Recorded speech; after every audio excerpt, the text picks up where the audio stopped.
Yes. And I'll request Amar to felicitate his lordship with a sapling.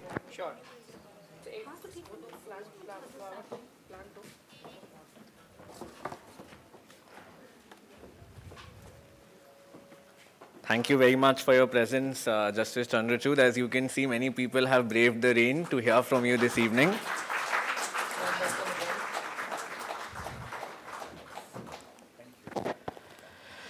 So, ladies and gentlemen, thank you very much once again, and we are very glad that all of you could be here.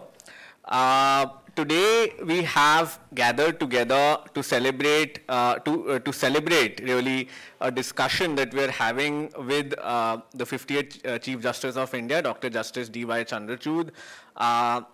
Those of us who work in the disability rights space are very familiar with his both judicial and administrative interventions as a judge of the Supreme Court and later Chief Justice of India. Just to name a few, on the administrative side, he sanctioned the commissioning of the MITI Cafe in the Supreme Court, which enables people with disabilities to kind of be providers of economic value rather than recipients of them. He also set up the Accessibility Committee in the Supreme Court, which I had the opportunity to assist with. Along with that, he also commissioned a handbook on stereotypes against persons with disabilities by the Center for Research and Planning in the Supreme Court. On the judicial side, he delivered a number of landmark judgments on disability rights. For example, in Rajiv Raturi versus Union of India, which was one of the judgments that he delivered on his very last day in office, he held that the government has to frame a set of non-negotiable accessibility norms to ensure that the right to accessibility gets its full play, on the reasoning that you cannot have a ceiling without a floor, so you need to have a minimum baseline of non-negotiable norms. And I believe Mr. Raturi is here or will be here shortly himself in Nipun Malhotra versus Sony Pictures, and Nipun is also here. He delivered a judgment on the dignified portrayal of people with disabilities in the electronic media. In Om Rathore versus DGHS, he dealt with the exclusion of persons with disabilities from pursuing MBBS and commissioned a report by a doctor with a disability, which led to the person's admission in the MBBS course. In the context of the judiciary as well, he took suo motu cognizance of the denial of reservation to persons with blindness and low vision from the MP judiciary. These are just a thumbnail of the various accomplishments and interventions that he made. I also have a personal connection with Dr. Chandrachud. I was his judicial law clerk in the 2020-2021 court year on my return from the UK after pursuing my postgraduate study. And he has been a guide and mentor since. Let me also say a few words while we all are here about Mission Accessibility, the organization under whose aegis this event is being held. Mission Accessibility is an organization that was co-founded by me and Advocate Amar Jain. Both of us are blind, and we wanted to utilize our lived experience and expertise to help advance disability rights in India. And our core contribution is in terms of providing legal aid to persons with disabilities, not as a favor, but as a mandate on a pro bono or low bono basis. So just to share a few figures, just in the last 1 year, we've taken up 49 cases on behalf of persons with disabilities in courts across India, which includes 23 pro bono cases, 10 low bono cases, and about 12 cases on a paid basis, which is a no profit, no loss basis. 13 of these were in the Supreme Court, 16 in the Delhi High Court, and many other high courts such as the High Courts of Bombay, Kerala, and in the Chief and State Commissioners for Persons with Disabilities, as well as the Central Administrative Tribunal. These range from issues around inaccessibility of digital platforms and media platforms for persons with disabilities to transfer-related issues concerning persons with disabilities and denial of reservation benefits. As we look ahead, though, I would also like to place two kind of considerations for our deliberations to follow, which I hope would be helpful. One is sort of making sure that this kind of provisioning for legal aid becomes sustainable, and how do we maintain that. For example, we have a program where we take up 3 pro bono matters on behalf of persons with disabilities every month, pursuant to which we've done the interventions that I told you about. So one is ensuring sustainability of legal aid at scale to persons with disabilities. And the second is, not getting pigeonholed as just disability rights lawyers, which is something that both Amar and I are feel very strongly that we should not just be boxed in or pigeonholed as lawyers who only do disability rights work, which is why, we are also launching our for-profit law firm today, under which we have been doing cases on behalf of persons with disabilities, but in a formal way, which is called Zen Access Law Associates. We'll also be launching that later in the program today. So I hope that we'll be able to deliberate on these issues. Justice Chandrachud has often spoken on disability rights issues in his speeches, but today the format that we'll be following is a little unique, where we get the opportunity to engage in a discussion with him, based on questions that you, i.e. people with disabilities, have submitted that they would like his inputs on. So I again thank him for his presence, and I'd like to now call on Amar in case he would like to share a few words. Thank you.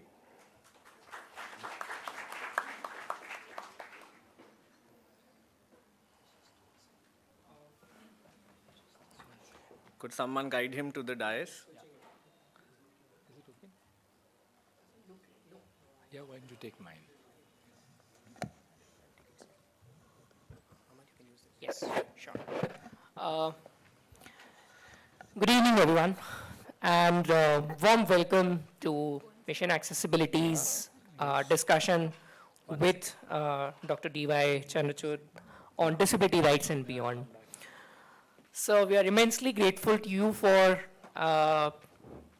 your continued guidance, your continued support, and your presence today to discuss on an issue which affects a large population. 16% of the world population, which is 1.4 billion, comprises of persons with disabilities. And India does not have latest figures on that, of course, due to no census since 2011 having been conducted, but we all know that the number is huge. When we, I'll just kind of give you a very brief of how Mission Accessibility was conceptualized, just to tell you the scale of need that this sector has. We were speaking on call, Rahul and I, and one of our another friend, who's also principal architect behind Mission Accessibility. And we were saying that we always keep reaching out to service providers for accessibility in our individual capacity. Why don't we join hands, right? And do it in a more collective manner. So then we decided to do it formally as a united voice of a couple of us together. And we got a couple of law school volunteers from NLS involved, then later on it expanded to other colleges as well, where we said that we'll do outreach with brands and service providers to make their offerings accessible. We'll also send them social media outreach, email communications, and if somebody just doesn't respond to any constructive collaboration or a dialogue, then of course we'll use our legal rights and remedies that we have in law. That's how it started. It soon got converted into a WhatsApp group where we started with about 10 to 12 people. Today we have about 656 people on our WhatsApp community called Mission Accessibility.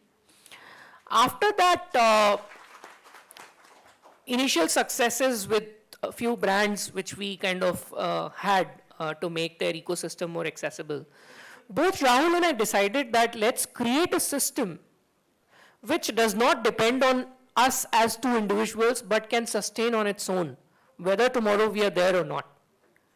That's how we conceptualized the idea of forming a non-profit entity called Mission Accessibility as a Section 8 company, and that's how Mission Accessibility was born. Soon we realized that the need was only just not restricted to accessibility. The need was also for competent legal aid, competent legal representation, spreading awareness about legal rights and entitlements within persons with disabilities, and spreading awareness amongst the network of people without disabilities as to what are the rights and entitlements that persons with disabilities are entitled to. That's how the whole strategic intervention in grievance redressal vertical was born. And both Rahul and I started taking up cases on behalf of persons with disabilities. We always wanted to do as professionals more. Both Rahul and I have the aspirations of doing more. So we first started catering to persons without disabilities who wanted legal aid as beneficiaries of the system. We are grateful to Delhi High Court for giving us the opportunity of being impaneled on the panel of Delhi High Court Pro Bono Legal Services Committee, Legal Services Committee Pro Bono panel, wherein Rahul and I provide legal services to beneficiaries on a pro bono basis. Also grateful to, again, Delhi High Court for setting up the Accessibility Committee and Supreme Court of India for taking slew of measures to make sure that persons with disabilities are able to excel in the profession of law. Slowly, we expanded legal aid to both persons with and without disabilities. We also started a helpline called Justice Connect, wherein we provide pro bono legal advice on for 1 hour every week, Thursday between 5:30 to 6:30 p.m. And we just don't restrict ourselves to persons with disabilities. We also cater to persons without disabilities who are in need of legal advice. And this is, the legal advices ranges from property disputes to family law disputes to any civil rights matters that we typically come across in day-to-day life. That's how the journey of Mission Accessibility has been. As Rahul mentioned, we both wanted to also professionally excel beyond disability rights. Hence, we also decided to set up our own law firm, which is led by people with disabilities, but disability is not the limit when it comes to performance, when it comes to professionalism, when it comes to excelling. So Zen Access Law Associates as the law firm has been conceptualized with that motto. And I'll hand it over to Rahul to take this forward from here. Thank you, everyone.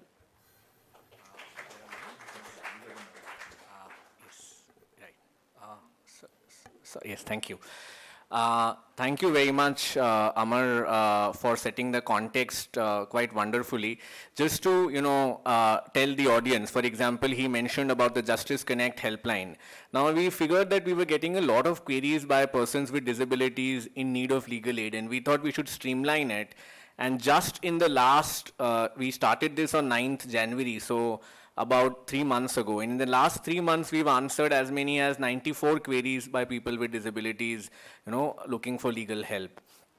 I'll now invite, so we have a small segment before we hear from Justice Chandrachud, where we would just like a couple of, people who are here in the audience whose lives have been positively impacted by his interventions to come and say a couple of words. So first, I'd like to call on Nipun Malhotra, who's here, whose case I mentioned. So if Nipun could come and say a few words, and then we'll hear from Siddharth Sharma.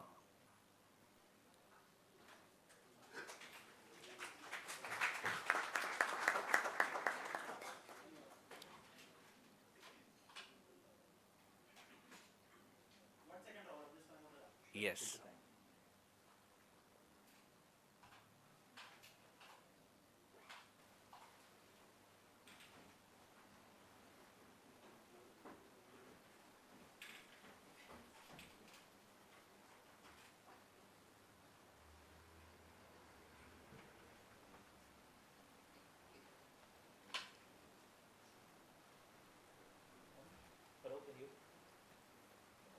Not sure in the mic if it's carrying.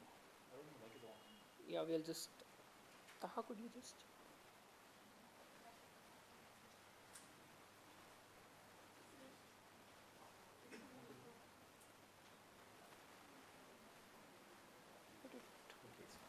Yeah. Hello everyone.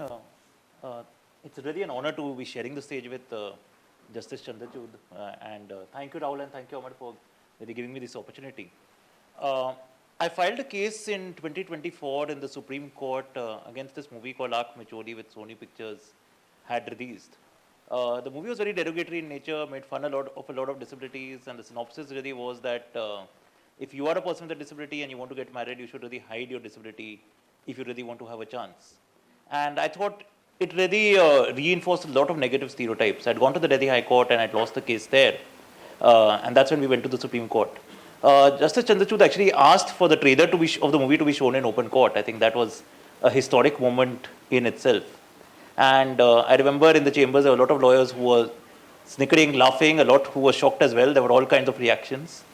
And then Justice Chandrachud had asked me this question that, do you think all kinds of disability humor is wrong? And I'd said something which he articulated much better in his judgment later, where he separated between disability humor, which is humor laughing around situations persons with disabilities face, which should be acceptable because that creates awareness around disability, and disabling humor, which is humor that laughs at the disability itself.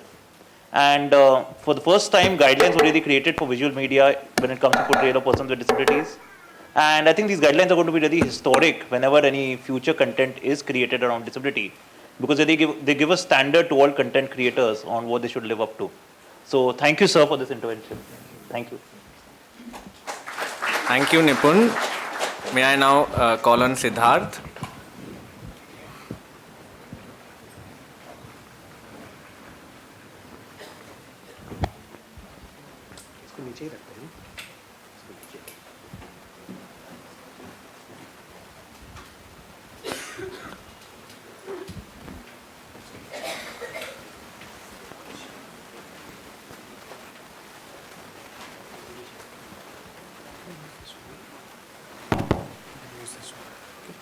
Use the mic, let this, sir. Just go close to the mic. Good evening, everyone. So my name is Siddharth. Recently, with the timely and kindly intervention of Justice D.Y. Chandrachud, sir, I have selected in Rajasthan Judicial Services as a judge. So my case evolved regarding...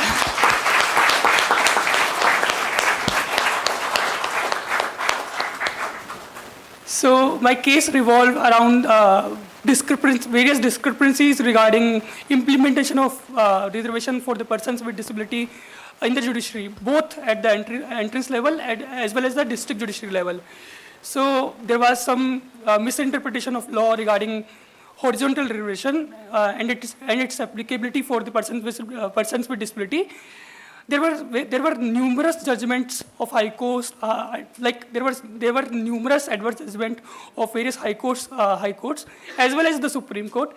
But Chandrachud sir was presiding the three judges bench, and as soon as he got our case, I was sure that once we got a fair chance to be heard and a patient hearing, there is no way that we fail to convince the court that we have a case and we have a cause.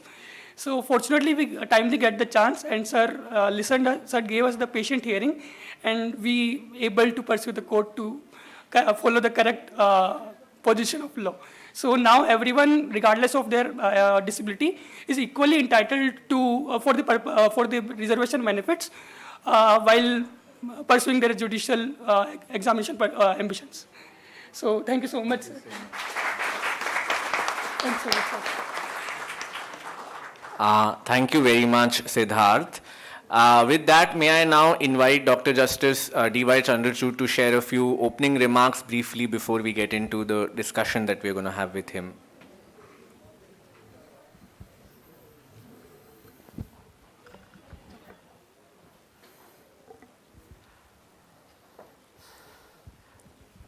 Thank you very much, both to you, Rahul, and to Amar, for putting this together and for inviting me here this evening. I'm particularly thankful to all of you for spending time to be here. So many very busy people.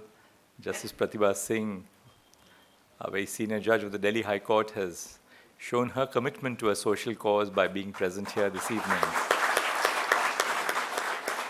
The Commissioner for Disabilities is here and again reflects on a shared aspiration. We have lawyers who are appearing for these causes, Shadan Farasat is here, who has ably argued matters in my court for this cause. Former judges of the High Court, Justice Pankaj Naqvi, who was a very distinguished colleague in the Allahabad High Court, is here. And so many of you whom I will now not really mention, only because I have to be brief to 3 or 4 minutes. Well, as when I was young, my mother had something to say which has never left me. And she would always tell me that when the heart is full, the tongue is tied. And she obviously didn't refer to it in a disability sense, but in a purely emotional sense. So truly, truly, my heart is full this evening by just listening to the stories of Nipun, of Siddharth. As a judge, you just don't imagine the impact of what's happening through your judgments. Just a few weeks ago, a young lawyer from Mumbai, and I'll mention his name, Rishabh Vidyarthi, called up and said that now that you have retired, and can I come and share some experiences of a case which I argued before you? And I said to myself that there's no bar now that I've ceased to be a judge in meeting a young lawyer who wanted to tell me about a case. And it happened to be a case on disability, as he told me on the telephone. And he said that this young student for whom he appeared and who was able to get admission to medical college, a government medical college at that, after a beautiful report was done at the behest of the Supreme Court of India, is now doing amazingly well in the medical college. There are 10 different reasons why you should deny relief or not do something for those who demand reasonable accommodation as a matter of right, not as a matter of concession.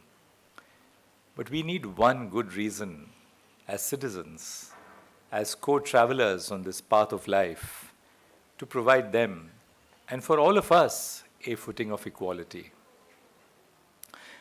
I must tell you that I learned so much, and my whole outlook towards the rights of those who suffer from disability changed when I had my first brush with Rahul. Rahul was then a Rhodes Scholar at the University of Oxford, and he wrote to me saying that he wanted to clerk with me. And my instinct was that why on earth would someone give up a Rhodes Scholarship to come and clerk with a judge of the Supreme Court? But he had a condition. Rahul said that he had already worked with Justice Lalit as an intern before he worked with me. He was going to work with me. There would be several adjustments which would have to be made in terms of the digitized files, the OCR-enabled digitized files, the audio capture of the Supreme Court instead of the visual capture, so on and so forth. And these little interactions really, over a course of 1 year, changed my life. I'm delighted to know that this has made a difference on the ground to so many of you who are present here this evening. Well, I'll put up a wooden ramp, not quite realizing that a wooden ramp is not just putting one little connector between level 1 and level 0, but much more. And that was really the thought which went behind Rajiv Raturi, the last judgment, almost the last judgment which I delivered before I laid down office, about the need to redesign public spaces across India, whether it's in terms of transportation, it's in terms of access to housing. Almost every conceptual design in the urban and rural space has to be rethought of in terms of making it disabled friendly. So this is really a part of my own personal experience which brings me here, and hopefully inspired by all of you who have surmounted so much, I'll be able to find a house after the 30th of April. But the fact of the matter is that for too long, our society has kept the disabled under a curtain of ignorance, under a curtain of suppression. Just 3 weeks ago, I got a lovely email from a mother, and she said that she wanted to bring her daughter to come and see me, and they were going to travel from Hyderabad And I responded by saying that, well, instead of coming from Hyderabad, I'll come and meet you when I visit the city next time. And she had a wonderful story. Her daughter suffers from SMA, spinal muscular atrophy. She cleared the IIT JEE. She was given chemical engineering in IIT Delhi and IIT Mumbai. And they said, what is she going to do with a degree in chemical engineering? She wanted to do engineering and information technology. But for that, she had to move to Kanpur. So her mother gave up her job.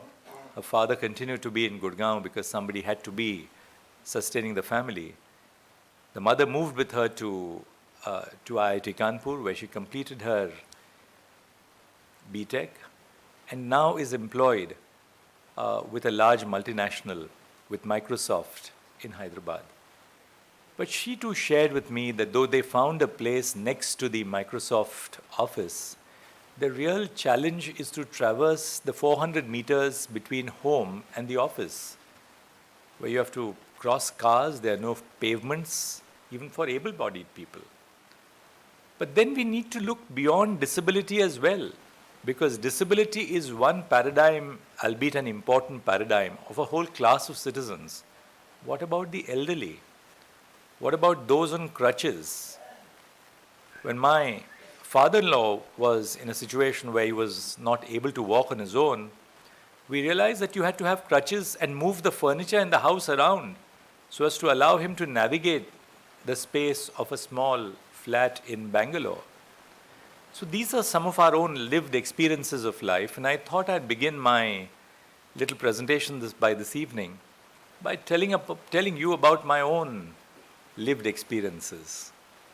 We have had persons with disability with us in class and school, in college, as professionals, but there is change which has been brought about in our society. I don't want to be misconstrued to say that, well, we are still in the dark ages. We are certainly moving from darkness into light.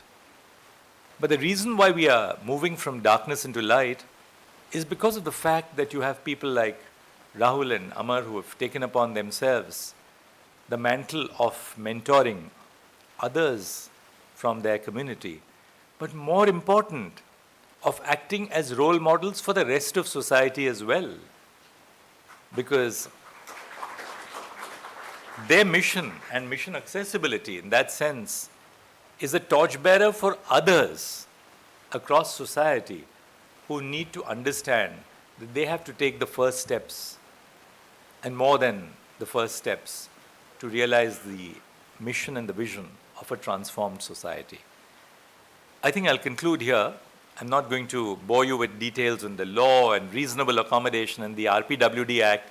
I'm sure all of you live and breathe the Act much as I have, understanding the nuances from case to case.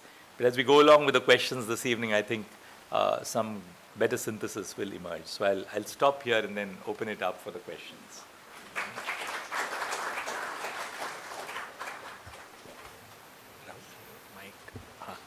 Thank you very much, Chief Justice Chandrachud, for your enlightening and insightful remarks, which have really, helped bring into focus the issues that in the disability rights space kind of form the subject matter of a lot of discussion and deliberation in terms of accessibility, non-negotiable norms, valuing the lived experience and so on.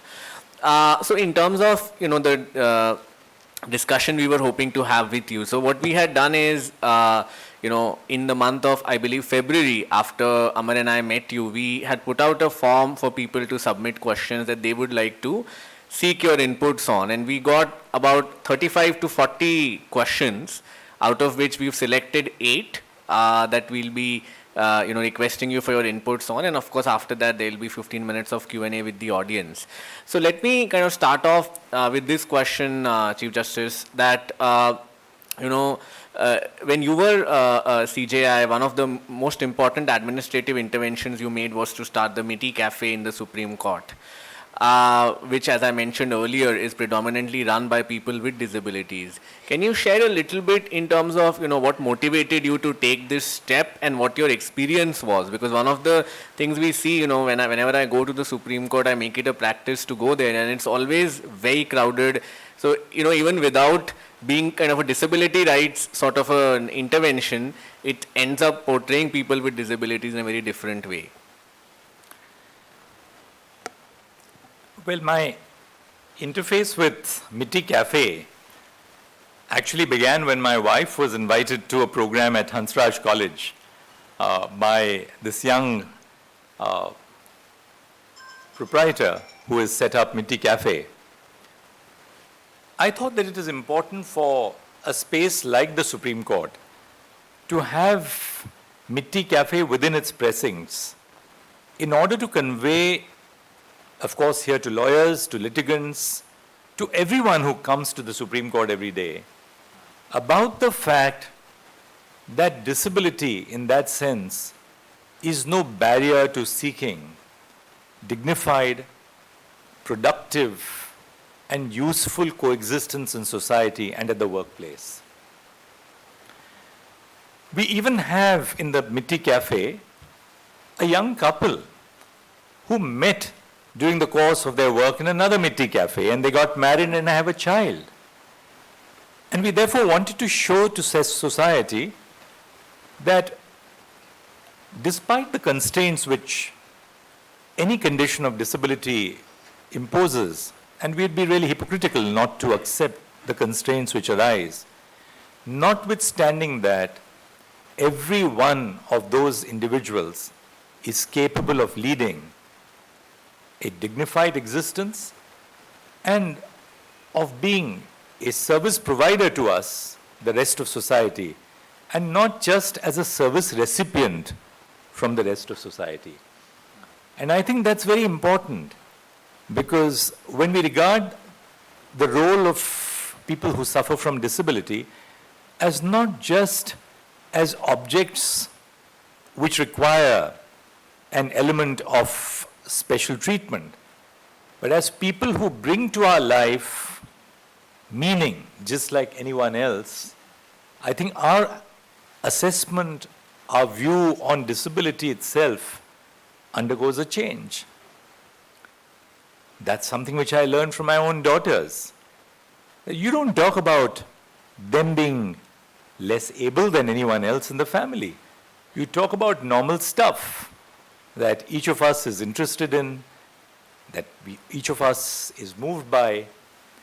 And one last thing which I wanted to share with you about the Mitti Cafe was this, that when we had the inaugural of the Dr. Ambedkar statue in 2023, in November 2023, on the occasion of Constitution Day, the President of India came to the Supreme Court. And after the Honorable President inaugurated Mitti Cafe and we were walking back to my chamber so that she could take the car to the auditorium, I looked at the President and I said, ma'am, we have the Mitti Cafe here, which is entirely run by persons with disability. Would you like to just step into the Mitti Cafe for a moment? And a little bit to the consternation of the security personnel, she says, of course, she said to me, Zarur jayenge hum. So she turned around and she went into Mitti Cafe and she sat on the tables in the cafe, spoke to everyone else. And the net consequence was that Rashtrapati Bhavan has decided to open Mitti Cafe within the presidential estate. And now this movement has caught up all over the country. You have Mitti Cafes at the airports. And therefore, this is really an indicator of the fact that you have to pitchfork persons with disability into prominent places of responsibility. Mitti Cafe is an illustration. And this has to spread. You have now Professor Sanjay Jain, who is a principal of ILS Law College in Pune, who has again been an enormous source of inspiration for me personally. He's also blind. And now a full professor at the National Law School of India University in Bangalore. And I think it's important that we share these stories, share these pieces of anecdotes, so that people around realize the kind of work which is being done and which persons with disability are capable of doing, if only you don't raise social barriers to them, if only you provide an equal platform for achievement as for anybody else. So, with that, you briefly mentioned about your two daughters who have a disability. We hope to invite them to our next program for sure. I wanted to ask you, sir, as a father, when you kind of interacted with your daughters in your day-to-day life, when you saw their challenges, when you realized their talent and potential, when you saw their capabilities, how did that overall experience shape your own thought process towards disability rights and the need for justice? The first aspect which I think I must mention is that even coming to terms with an understanding that our two girls, Priyanka and Mahi, suffer from a disability. They suffer from a genetic disorder called Nemollyan myopathy. They came to us when we were in Allahabad. I was Chief Justice of the Allahabad High Court between 2013 and 2016, October 2013 and May 2016. When they initially came to us, they were virtually just a piece of bones with a little bit of flesh. I do believe the mother had completely neglected them, thinking that it was a lost cause. No one knew what myopathy was about. We took them to the Postgraduate Institute in Lucknow, where a very invasive test is done for testing myopathy, which is to take a sample of the muscle. And it's one of the most, at least at that time, now you have blood tests which replicate that. It's an extraordinarily painful process because there is no anesthesia which is administered while taking that sample of the muscle. And I still remember when we tried to do that in Lucknow, the doctors just couldn't do it. They couldn't get round to taking that sample.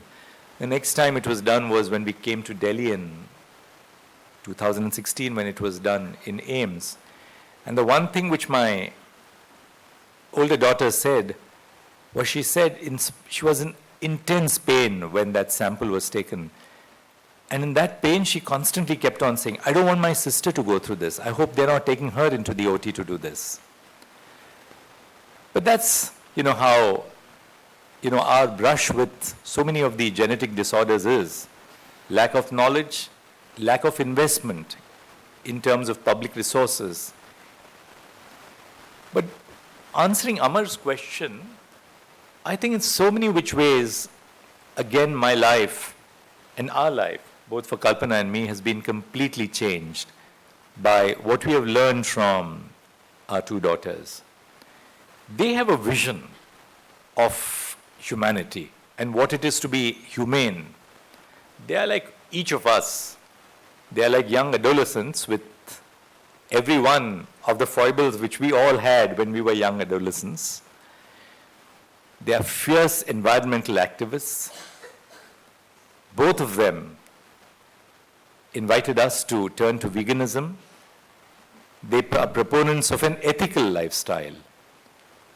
And they are both of the view that in everything that we do as humans, we should ensure that every element of planet Earth is treated in a dignified way. When our little Mahi was being counseled by a nutritionist and she was told, why don't you have a couple of eggs every day? She said, it's not that I don't like the taste of eggs. She said, I don't feel good about eating eggs. And her reason was very simple. She said, well, when I look at the eggs on my table, I think of the manner in which we house all the hens who produce these eggs in small cages. And therefore, she was the one who really turned us into becoming vegans. She's amazing with animals. She's amazing with birds. If there's a bird who is distended, a bird who is injured, she's the one first to go to help.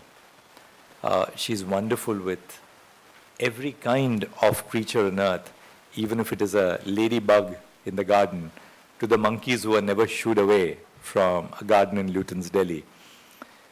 To tell you in a lighter vein, there's a cadre of officers, a cadre of employees called monkey chasers who are found in Luton's Delhi to chase away the monkeys.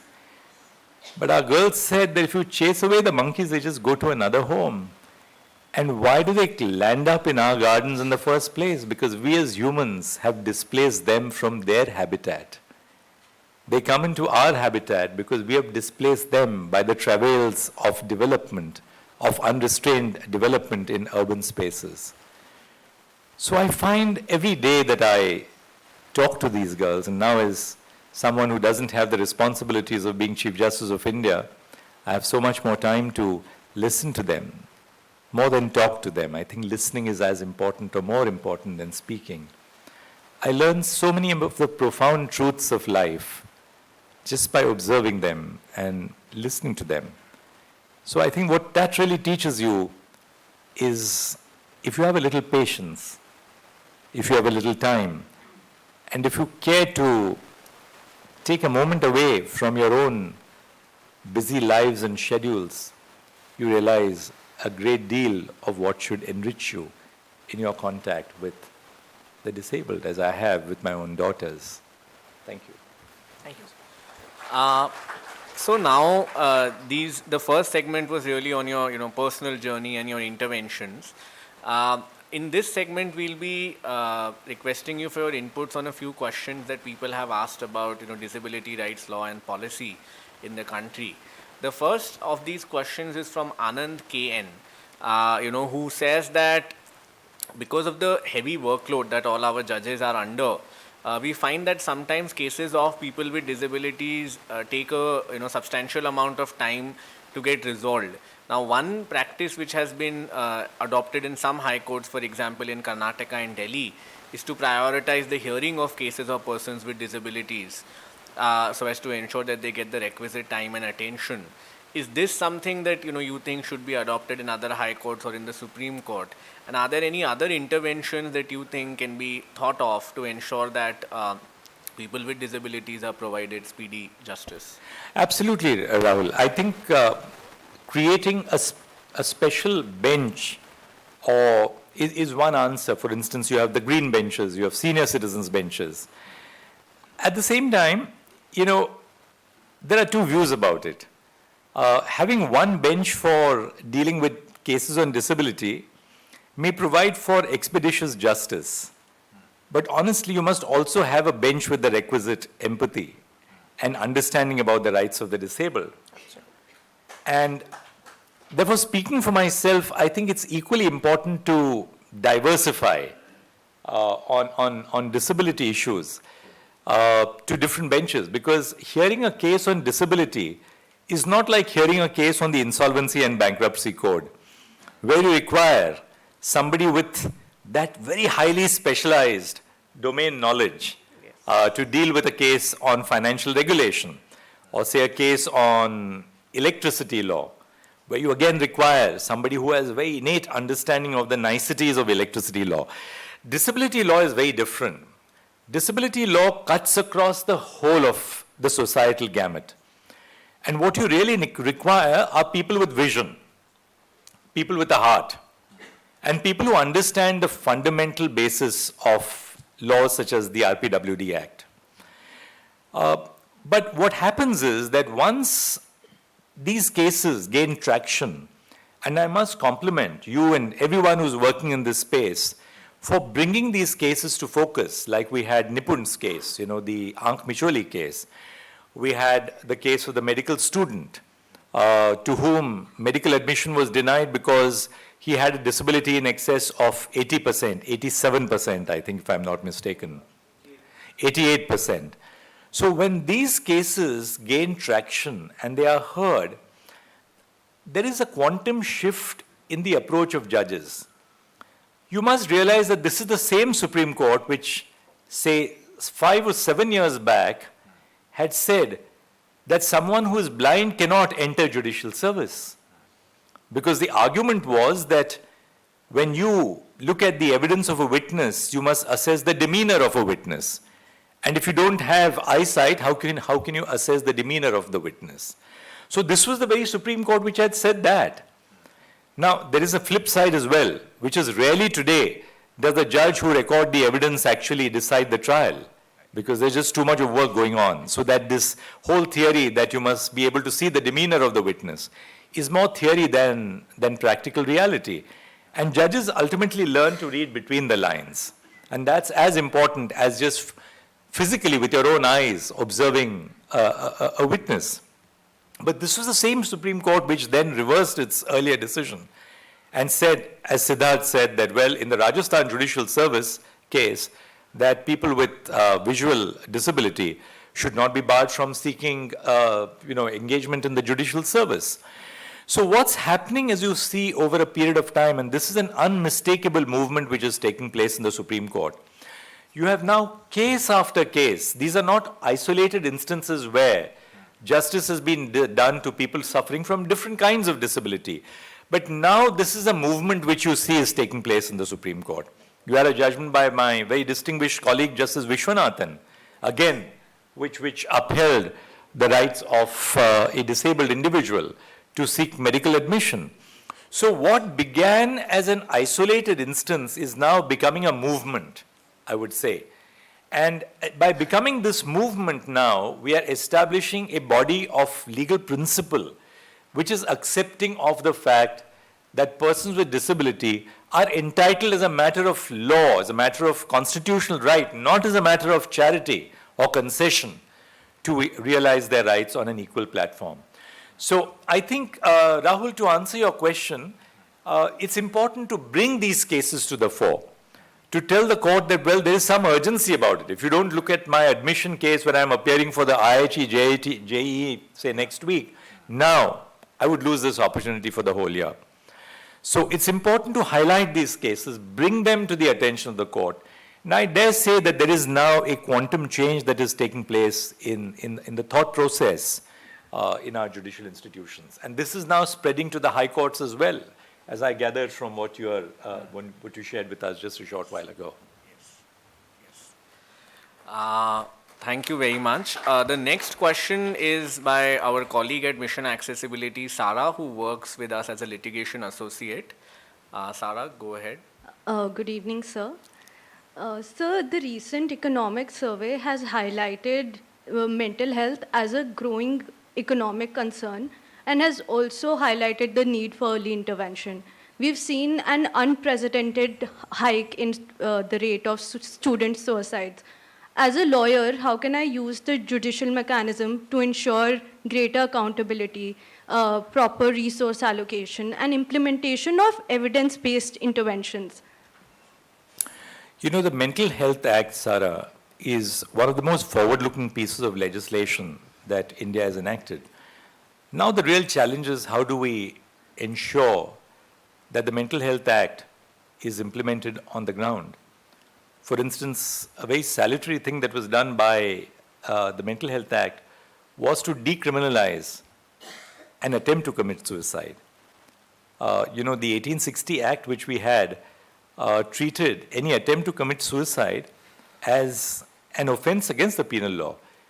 The whole emphasis is now shifted into looking at people who are in that position as really people who are in need of rehabilitation and care, as opposed to penal sanction.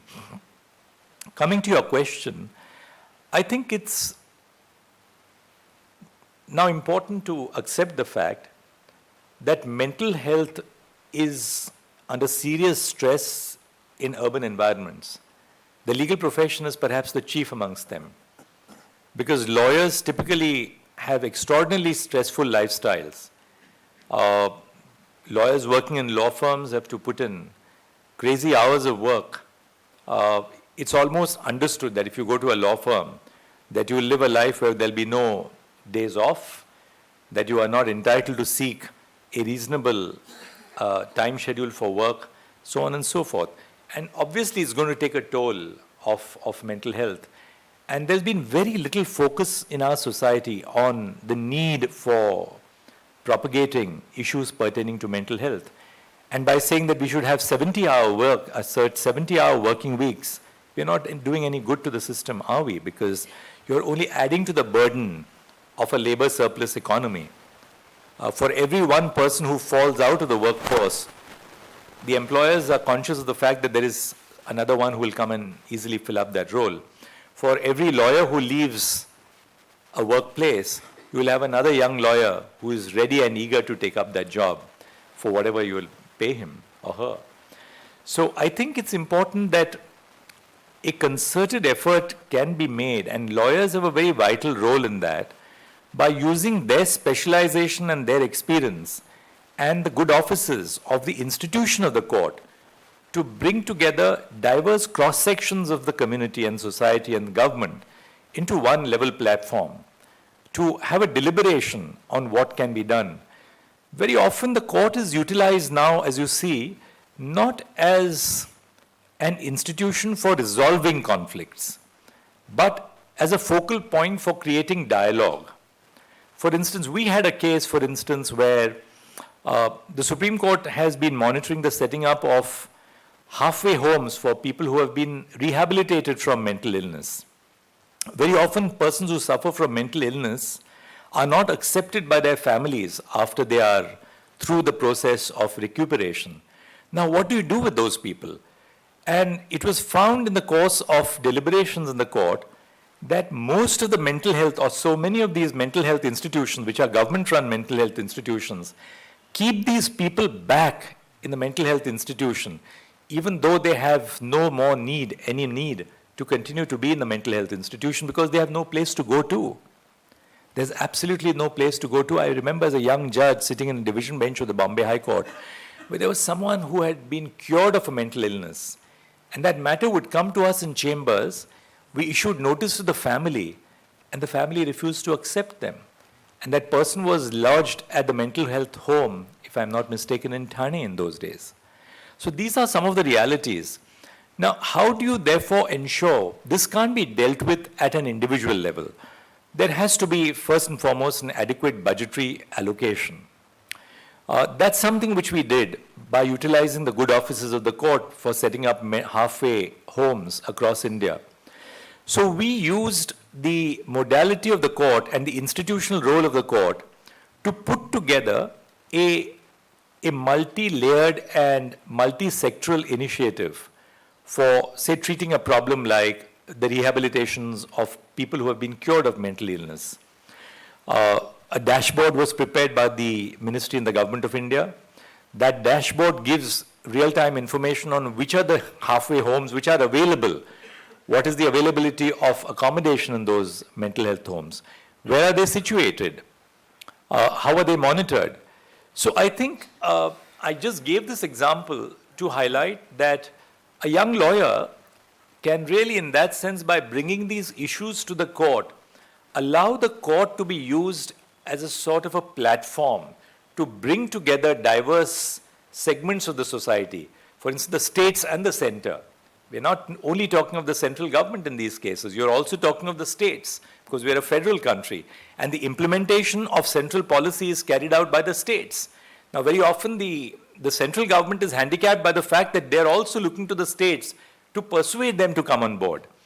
And every state is not necessarily on the same wavelength. But utilizing the court as a sort of a point which is not adversarial, but brings together diverse viewpoints, diverse cross-sections, diverse institutions in the country, can perhaps be one way. But having said that, let me end my answer to you by saying that the court is just one avenue for bringing about change. Let's not belittle the role of civil society. The court has to step in perhaps because somebody has to take upon this responsibility. But I'm not sure whether the courts are equipped to deal with each one of these social issues. The courts don't shirk away from handling those problems, but I know the limitations of the courts as well. Right. Amar, the fifth question, should I ask? Sure. Yes, So we'll have come time. to that section as well. Yes. For now, we'll continue with the questions that we have. Go ahead, Ram. So this question, Chief Justice Chandrachud, comes from the Manipur State Commissioner for Persons with Disabilities, who has a question on the RPWD Act itself and the powers of the disability commissioners. So as you are aware, under section 76 and 81 of the RPWD Act, the framework that the law creates is that recommendations made by the Chief and State Disability Commissioners are binding unless the respondent institution, and it talks about government institutions here, it's silent on private institutions, are able to give a reason within 3 months to the commission and to the aggrieved person as to why they are not complying with the given recommendation. Now, in recent times, there has been a lot of discussion within the disability rights community as to whether the disability commissions need to be given more teeth. And especially this arises in the context that obstructionist institutions may cite some or the other justification in terms of cost, complexity, etc., to shirk away from having to comply with disability rights, because sometimes it does require a modification in the way they do things. So in this context, he's asking whether you feel that there is a need to have a relook at the powers of the commissions and to perhaps give them the power to issue both perspectives, strengthening the role of the commissioners and also analyzing to what extent, and this can be done in a graded way, that the private sector should also be made accountable to the enforcement of the RPWD Act. Right. Amar? So that actually brings me to private sector, because as you also pointed out in your last answer, that private sector accountability from the Act is missing. And we see very often that when we take up cases against private sector, they'll cite some or the other justification for not complying with the directions issued by the Chief Commissioner or the State Commissioner, as the case may be. And also it has been kind of argued, and this is a question coming from Diksha Malik and Ashutosh Yadav, that private sector does not, the Act does not give enough teeth to enforce obligations on accessibility and reasonable accommodation against private sector. What do you think could be the way forward to ensure that private sector is also able to comply with the provisions of the law in a non-discriminatory manner? And how could we kind of use the existing law that we have, including allocation of business rules, etc., for ministries, to make sure that private sector also ensures compliance with RPWD Act in its totality? I think the way forward, really, if we have to have a statute which will have teeth, is to provide for sanctions. Now, I'm not personally speaking a proponent of criminal sanctions, because you look at the Shops and Establishments Act, you see all the labor legislation which had criminal sanctions. It only adds to the burden of courts and does not really produce any outcomes. A criminal complaint would be filed, it would lie pending in the court for the next 10 years, and courts are overburdened, and this will just add to the burden of the courts. I'm not saying that in a negative sense, but in a positive sense, that if we want early outcomes, I would rather prefer a non-criminal monetary sanctions approach, in terms of which the commissioners with disabilities are entrusted with the power or the exercise of the power to impose monetary sanctions on non-compliant establishments.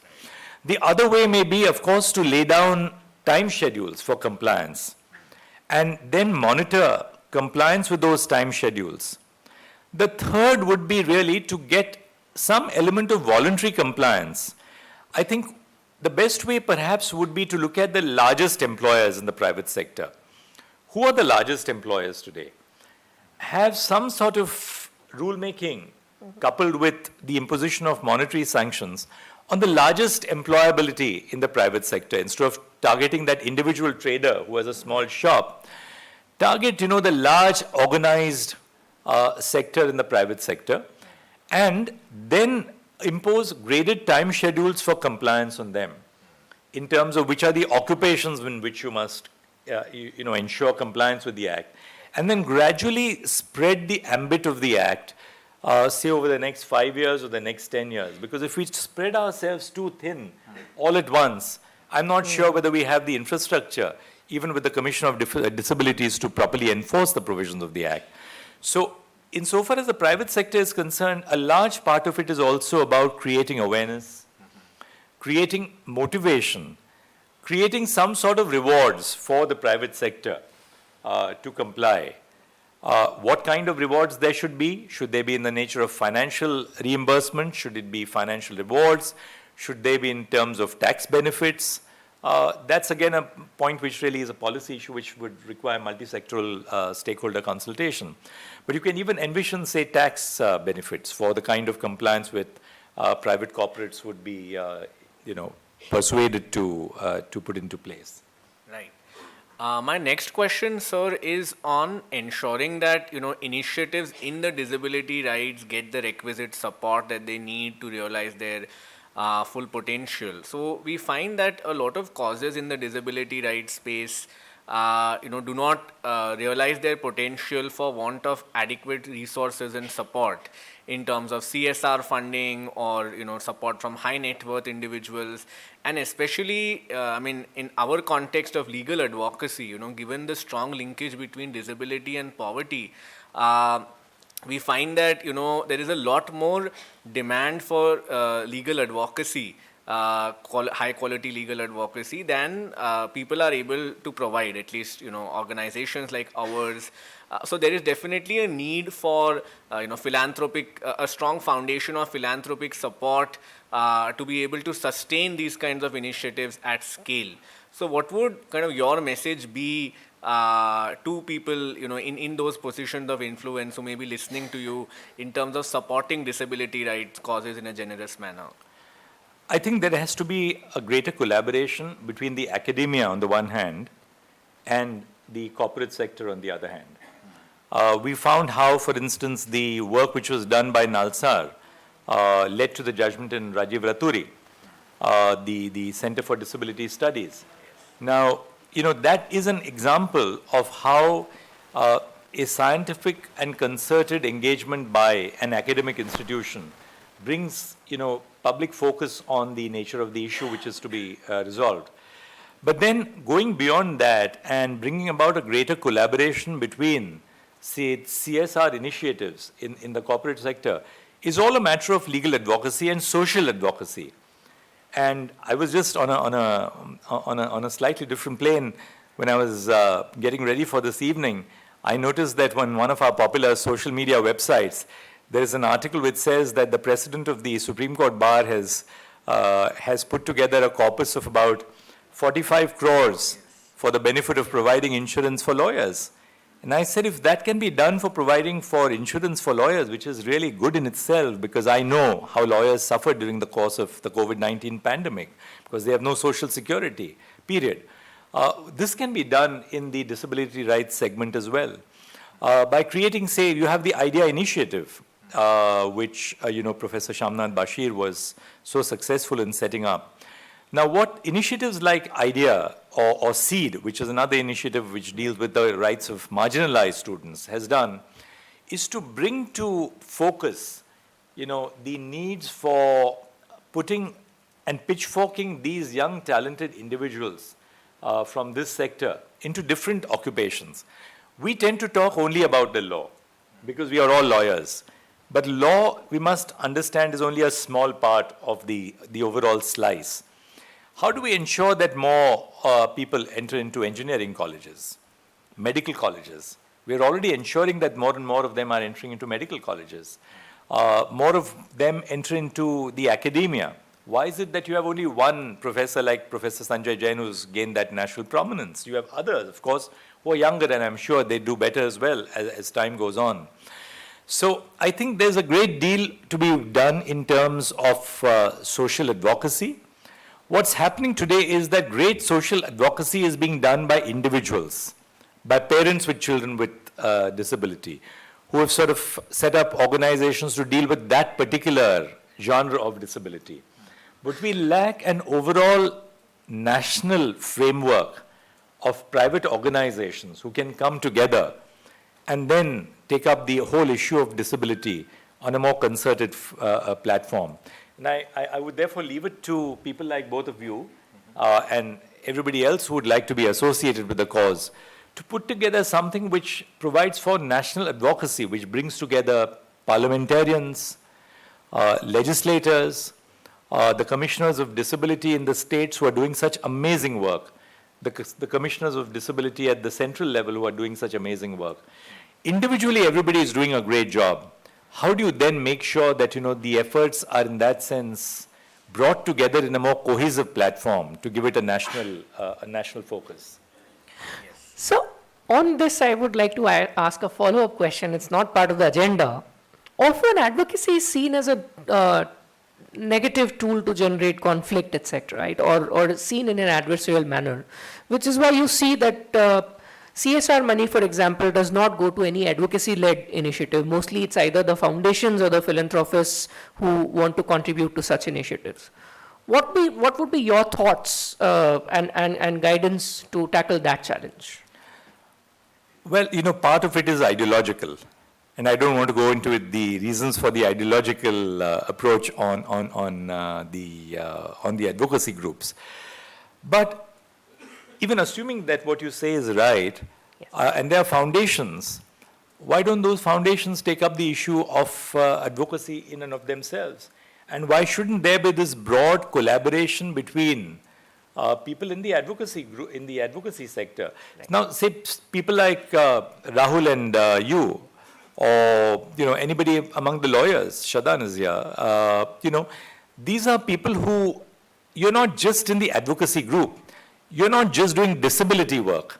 All of you are doing work which is not confined to disability. And this was a point which I made when I was having a conversation with both Rahul and Shadan a few months ago, that much as it is important for you to be doing work of mentorship for the disabled, equally, you now have to also go beyond just the framework of disability for the rest of society to understand that people like you can be parliamentarians, they can be judges, they would be doctors. They are capable of leading productive lives as central elements in society like anyone else. So I think, insofar as this issue of advocacy is concerned, again, this is a case where there is a great deal of need for collaboration between different segments, the foundations, the advocacy groups. And so long as, this really does not become ideological in its focus and is confined to the nature of the problem, I think we have cause for hope. So my next question really sets the vision for Zen Access Law Associates and many like Zen Access Law Associates, individuals also who want to thrive in the profession. For any lawyer, two things are important, and it's equally true for persons with disabilities or lawyers with disabilities. One is economic security or the ability to be remunerated well through your work. And second is not to be pigeonholed as just the disability rights lawyer. We both have, Rahul and I have had our own careers before we started Mission Accessibility. I worked with Trilegal and Sri Ramarchand Mangaldas and then a multinational company in contract management. Rahul worked with IRA Law and Trilegal and then moved on to do his master's. Despite doing well professionally, often people with disabilities who are lawyers are pigeonholed as lawyers with disabilities. And somewhere initially, for the clients also, it's always a feeling that lawyers with disabilities are less effective compared to the other their counterparts.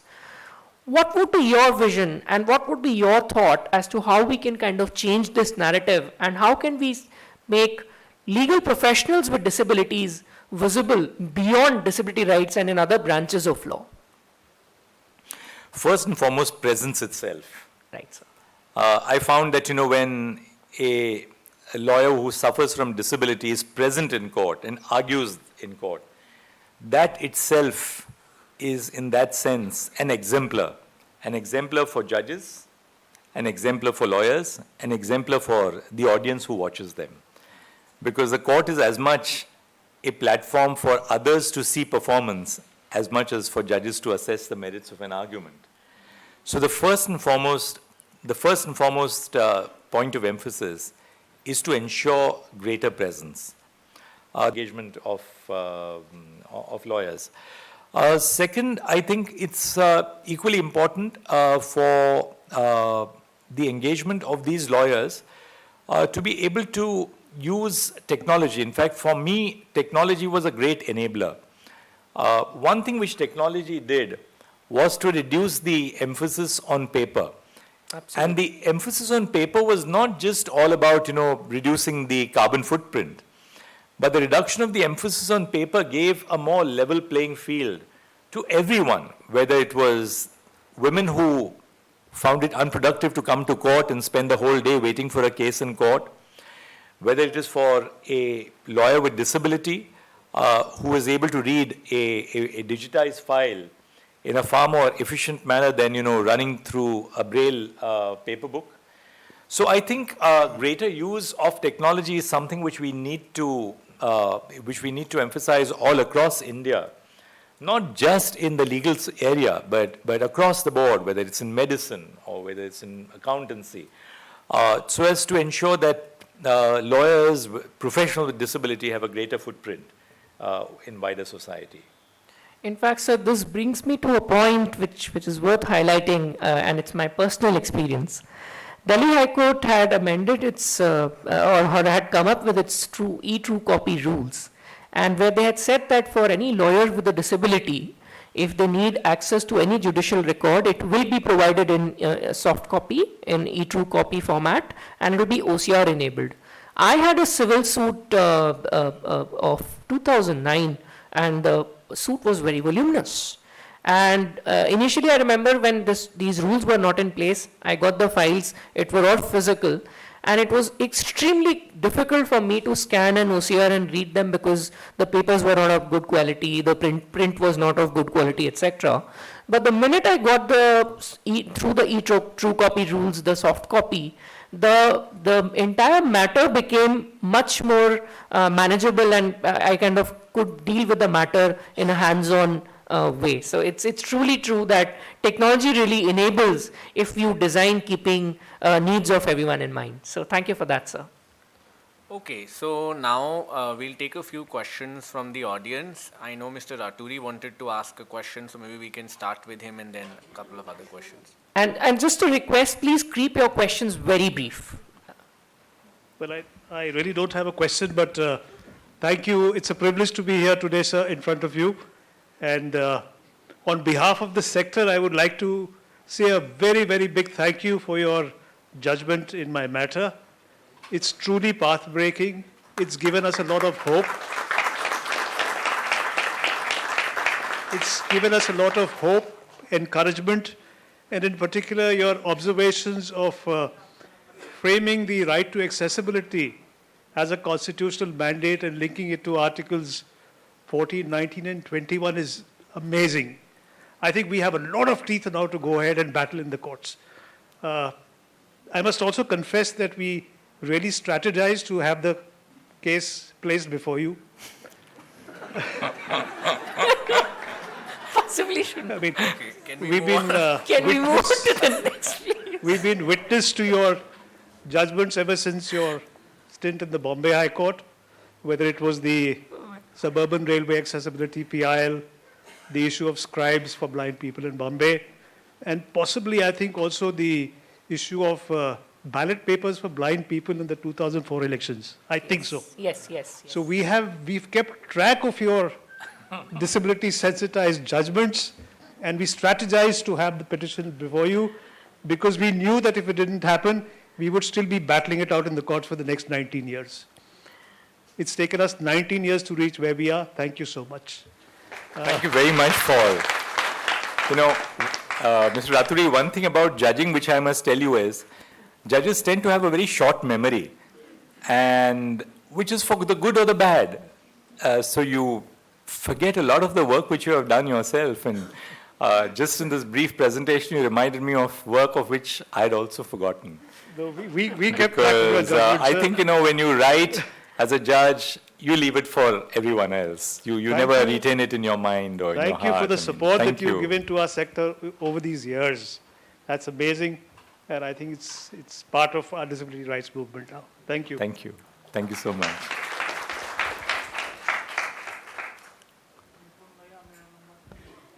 Any other questions? Yeah, I have a question. I too have a question. Can somebody, Taha or Sara, can you select 2 or 3 questioners and then take the mic to them? I am Dr. M.P. Yadav, Professor, Delhi University. I am immensely delighted to hear, to interact with Dr. Justice Chandrachud, a messenger of God on the earth. I perceive him less as a judge, as former CJI, but more as a guide, a guardian, a philosopher, a socialist of humanity, a messenger of God on earth. I'm interacting. I'm immensely delighted. I'm coming to my question quickly. I heard him online. I read his judgments online on computer. And still I was not satisfied. I got them broiled. And my dear friends, scholars, we are sitting with him. My eyes are welling up. When I read his judgment, I read those judgments biblically, scripturally. I touched every word in braille dots. Sir, kindly, today at least, kindly interact with me or with us, let me correct myself, more as a guide, a guardian, a philosopher, a socialist, not as a judge, not as CJI. Sir, you have authored that judgment. Ask your question. Sir, can you please, please. Because there are many others who also keen. I know you will not allow me to ask, to interact the please, way I want. Sir, can you please quickly come to I'm coming, please. नहीं organise कराते फिर तो घर पे ही बात कर लेते. हमसे नहीं बात करने देना तो हमारी फोटो खींचने के बुलाया है. Let me talk to him. He is a God to me. I am interacting with my God today. I have got opportunity. I am highly obliged to you for giving me this opportunity. So you have authored that judgment, Ravindra Kumar Dhariwal versus Union of India and others. In that, you have thoroughly explained rights and duties and rights of persons with disabilities. You have cited many legal philosophers there where you say about rights and duties. When you explain rights and duties, you say in that judgment, there were disabled please, people have rights, Thank you very much, Dr. they have, others have duties, but Next they question. fire out the students from the educational Ambasta wanted institution, to ask a they question. fire out the Good. employees. So how to remove those barriers? Thank you very much. Sir, we Dr. got your That. question. Thank you. Thank you very much. Mr. Ambasta had a... I'll just answer Mr. Yadav's last part. You know, you're really dealing with an issue of victimization. That's what I understood your last sentence to mean, that what do you do when an employee is victimized, when a student is victimized? You know, if a student is victimized, that's bad enough. If an employee is victimized, it's bad enough. If he is or she is victimized on the grounds of disability, it's a very serious matter. And I think that's where the need for legal advocacy and the kind of legal aid platform which Mission Accessibility has now created to ensure that people who are subjected to victimization, otherwise most people don't know what to do when you're victimized. Where do you go? You're up against a large institution. And therefore, I think the prominence which is now to be given to these kind of platforms would ensure that, you know, people who would otherwise not have access to justice would have some access to justice. That's, I think, something which we as a society have to support. Thank you. Thank you, Rahulji. I'm Praveen Prakash Ambas, Deputy Chief Commissioner for Persons with Disabilities, Government of India. Sir, I had very little, a question, small question from you, sir. The RPWD Act 2016 cast most of its obligations on the appropriate government or the central government or the state government. It doesn't use the word state as defined in Article 12. So all the three organs do not fall under the ambit of the Act in a very clear manner. And the obligation of monitoring implementation of the Act is with the Chief Commissioner and the State Commissioner in the center and the state. Sometimes we do get a situation where the accessibility or other issues which are being raised in relation to judiciary or the parliament or the state legislature. So how to tackle those issues, and whether it is right time for the other two organs also to have institutions like, other than CCPD and state commissioner, we also have nodal officers, grievance redressal officers, district officers. Such institutions are also there in the RPWD Act, but they are not in action when the matter comes to these two organs, legislature and the judiciary. And the second is, sir, that many times we are receiving replies from the constitutional bodies such as UPSCs and other to say that you are merely a statutory authority, you cannot question our functioning, we are constitutional authorities. So how to address these two issues, sir? Thank you very much, sir. On the first limb of your question, I think there is, in that sense, a gap in the statute, because the statute essentially relates to, not the state, as you rightly said. The state includes a much broader array of people. The state includes not just the executive, the legislature, and the judiciary, but includes anybody who is amenable to the jurisdiction of the court under Article 12 of the Constitution, anybody who is a state under Article 12 of the Constitution. It would include public sector corporations, local self-governing bodies, other statutory bodies who are not typically the executive or the legislature. Therefore, I think it's important that at least as a first step, the obligation to comply with the provisions of the Act must also be cast on bodies apart from just the government at the center and the states. We have to extend that obligation to other entities, including the judiciary, of which I was a part, and of course the legislature. And this is not adversarial. This is to ensure that, when, for instance, you say that the obligation to comply with the Act will be entrusted to the legislature in turn would ensure that through the MLAs, the message of the Act percolates to the local self-governing institutions as well, to the gram panchayats, to the jilla panchayats, to the intermediate, bodies which have been created under the Constitution. So that's the first part of your question. But that there is this need now to broad base the application of the Act far beyond just the government at the center and the states. On the second part of your question, I'm very clear that you may be faced with a constitutional institution, but you're not subordinate to a constitutional institution in your entitlement to enforce the provisions of the Act. On the other hand, and to the contrary, every constitutional institution is also bound by the provisions of the Act, at least in spirit, if not letter. And no constitutional institution can be heard to say that, well, we are not going to listen to you because you're only statutory and we are constitutional. Can the Supreme Court say, for instance, that, look, we are not going to comply with the provisions of the RPWD Act because we are a constitutional institution? Obviously, no. And it's in that spirit that, I set up the accessibility committee and the accessibility audit of the premises of the Supreme Court.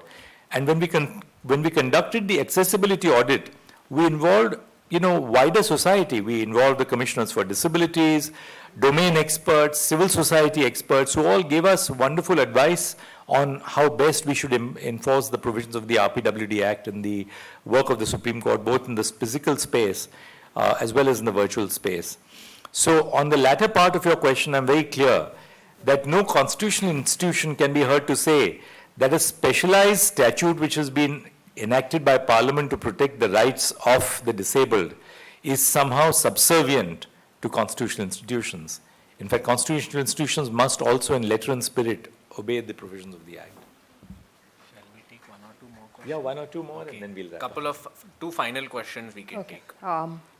Thank you. My name is Tina. I'm hard of hearing. I'll just give you my brief experience that something like if I go to an airport and go to special needs, special assistant desk, they said you have to be in a wheelchair.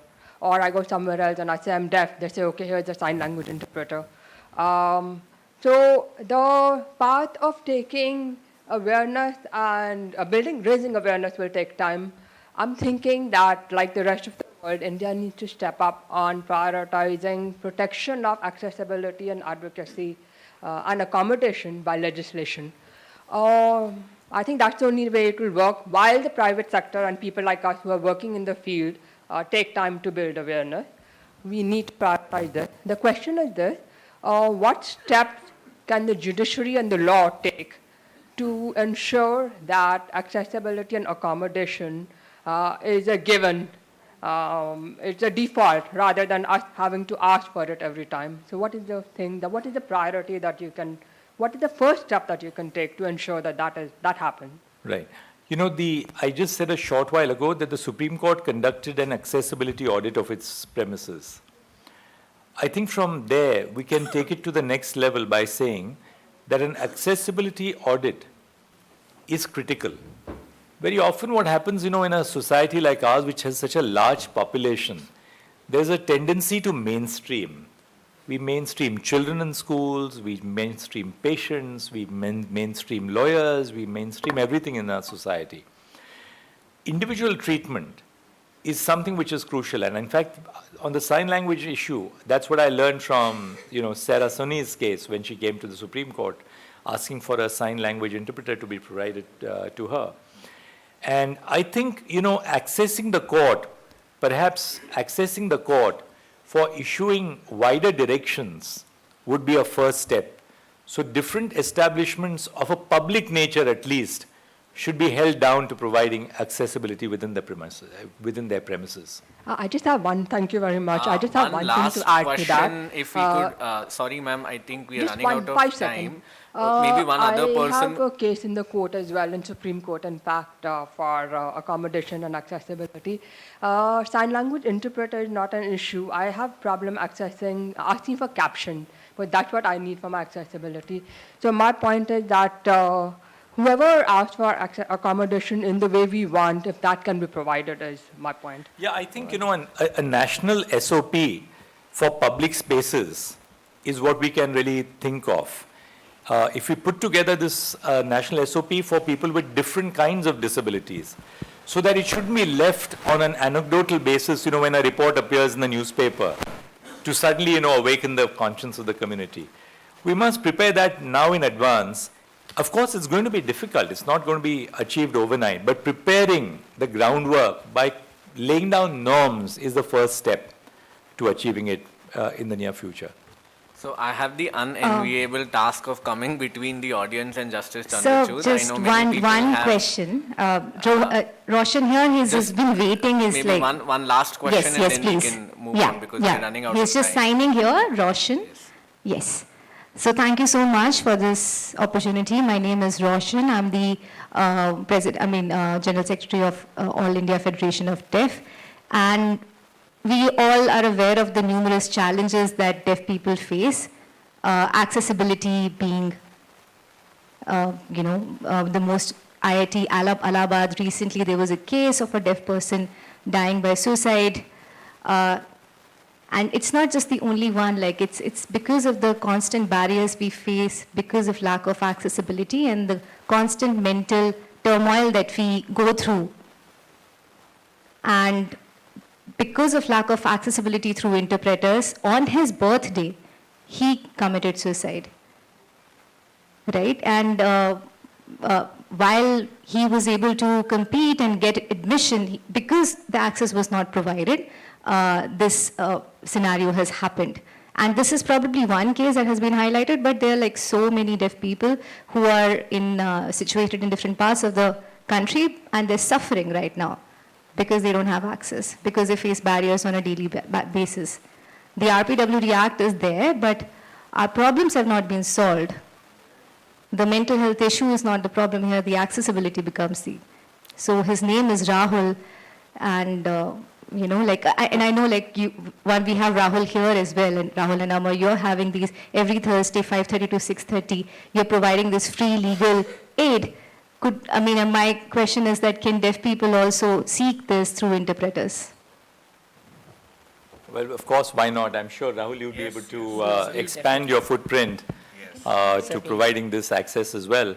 And just talking to you, I thought, why don't we think of something innovative, like teaching sign language interpretation in schools? You know, children are the most potent source where you can tap it. Why can't we teach sign language interpretation?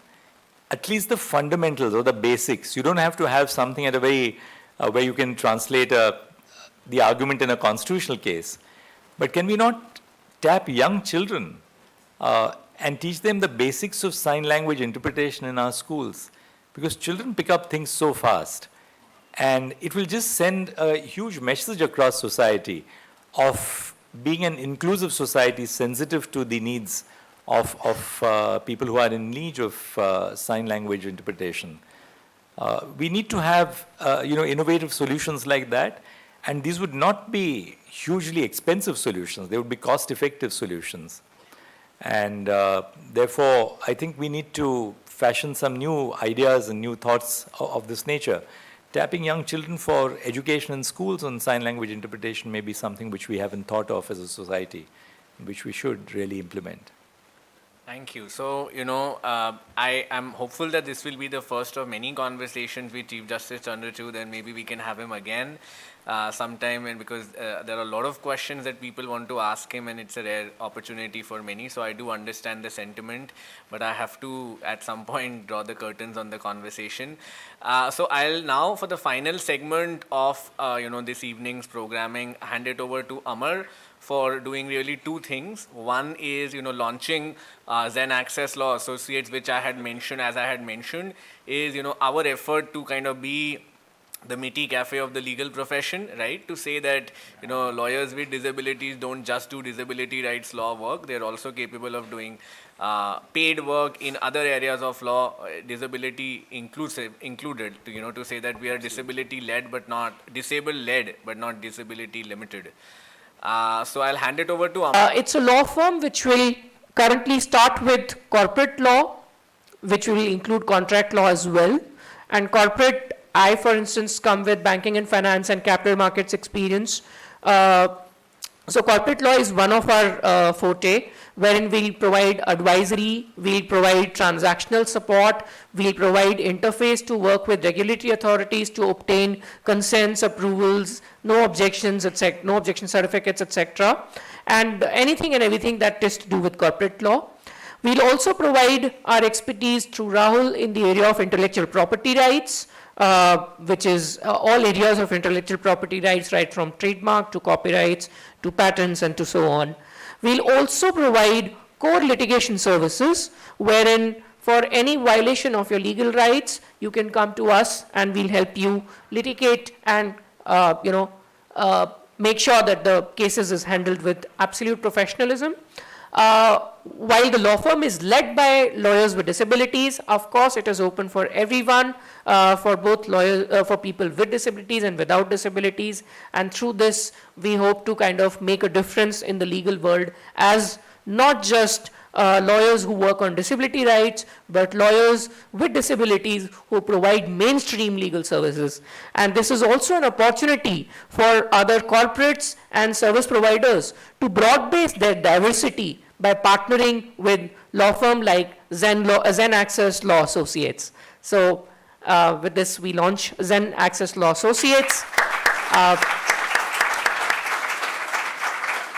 At the same time, it is my honor, privilege to thank Dr. D.Y. Chandrachud sir for his mentorship, his guidance, his commitment to disability rights, and his humbleness and his excellence and welcoming nature for just on one request of Rahul and mine to have come here, to have spent his evening with us, to have given us absolute valuable insights and kind of setting us for the future course of action that we need to take collectively in the sector and beyond. Extremely grateful, sir. Also grateful to Justice Pratibha Singh for coming here all the way from Delhi High Court and to be part of this event. We are extremely grateful, ma'am, for your support. Thank you to the lovely audience. I'm sure we had a lot to discuss, and as Rahul said, this is just first of such conversations with Sir's mentorship and guidance. I'm sure we'll continue to have many more such conversations, and we look forward to having you with us in all such conversations. If you want to ever reach out to us, we are just a call away, or you could just send us an email. Our email is very simple, missionaccessibility@gmail.com. And Rahul and I are, of course, available, and with our amazing colleagues, Sara and Taha, Ayushmita. Thank you, everyone, for putting this event together, and thank you for being here. Yes, may I also thank Radio Udaan and Bar and Bench for being our media partners for this event. Chief Justice Chandrachud has agreed to take a picture with Team MA and then a group picture with the audience. So may I just invite my colleagues, Taha, Sarah, and Ayushmita to be here so that we may take a picture And could we with also have him. Okay, yeah, sure. And Meenakshi as well. And well, then in that case, my family also. Yes, my mom is here, my brother-in-law and sister are here. I met your mom for the first time, actually. Yes. Come. Okay, we have to sit, okay? Come, we have to sit, actually. Yes.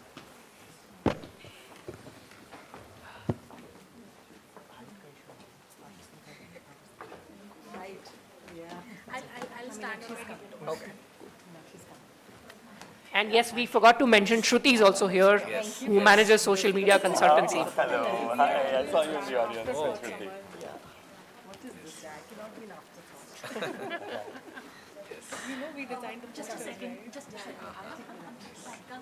I know how much of thought and organization has gone behind this event today. Yes. So she's Meenakshi, my wife. Hello, Meenakshi. Good to meet you. And sir, this is Ayushmita, my wife. I don't know if you met Hi, her. so I've My seen mom your you've DP, met. and You've already met my mom. Yeah, Yes, yes.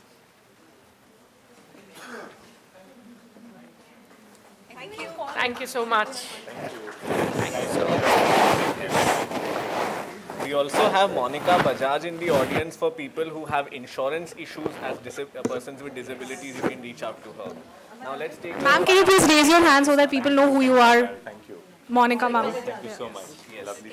So we can take a group picture. I request everyone, can you guys just be seated for a while, because we'll take one picture with him, and if everyone comes to the front, it will be a bit chaotic. So can you just be seated for a while, and then you can leave.